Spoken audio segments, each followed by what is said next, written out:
যৌথ ফ্যামিলি নাটকটির ২৭তম পর্ব নিয়ে চলে আসলাম। বাবরের ভাগনা ও চামচা বসে আছে জান্নাতের জন্য। এদিকে জান্নাতও হেঁটে হেঁটে আসছে বাড়ির দিকে।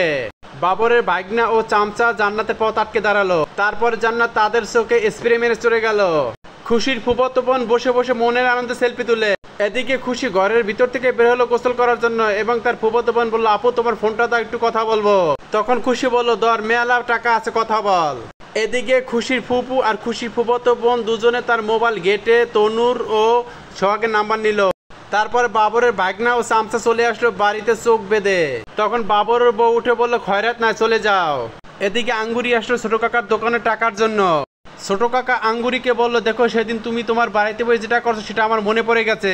সেদিন আমি গেছিলাম তোমার বাড়ি তোমাকে বাজার দেওয়ার জন্য, তুমি আমাকে শরবতের সাথে ঘুমের ওষুধ মিশিয়ে খাওয়াইছো।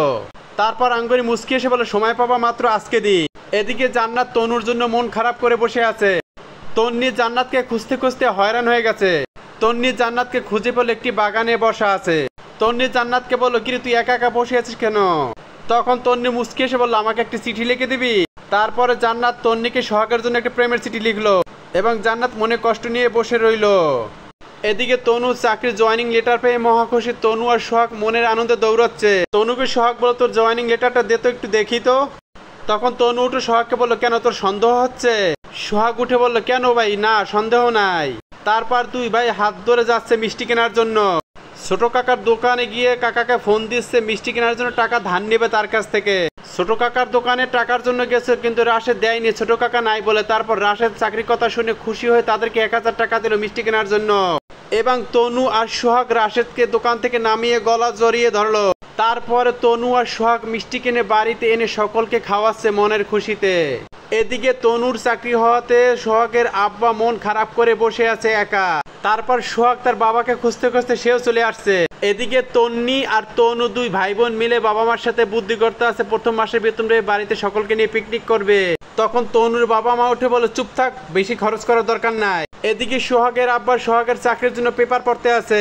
কানের ভিতরে তুলা লাগিয়ে মনোযোগ সহকারে পেপার পড়তে আছে। সোহাগ তার আম্মা ডাকতে আছে, শুনতে আছে না। পরে হাসতে হাসতে কান থেকে তুলা বের করলো। এদিকে বাবরের ভাগ্নে আর চামচা বসে বসে কান্না করতে আছে এবং বাবর সাহেব তার মেয়ে ও তার স্ত্রী ঢুকলো তাদের রুমের ভিতরে। তারপরে দুজনকে গণদোলাই দিল বাবর সাহেব। এদিকে ছোট বউ মনের আনন্দে ঘুমাচ্ছে আর জহির সাহেব ৫ লাখ টাকার চিন্তায় সে রাত জেগে বসে আছে। তারপর ছোট বউ হাত দিয়ে দেখে সে ঘুমাচ্ছে না, বসে আছে। তখন উঠে বলে, কি করতেছে, ঘুমাচ্ছ না কেন, কোথায় আকাম করছো? এদিকে জান্নাত রাতে ঘরে দরজা খুলে সে বের হয়ে গেল এবং জান্নাতের পিছু পিছু তার মাও যাচ্ছে। জান্নাত ঘর থেকে বের হয়ে তনুর রুমের কাছে জানলার পাশে দাঁড়ালো এবং তার মা পিছে দাঁড়িয়ে দাঁড়িয়ে দেখতে থাকলো। ২৭তম পর্ব এখানেই শেষ। ২৮তম পর্বটি দেখার জন্য অনুরোধ রইল।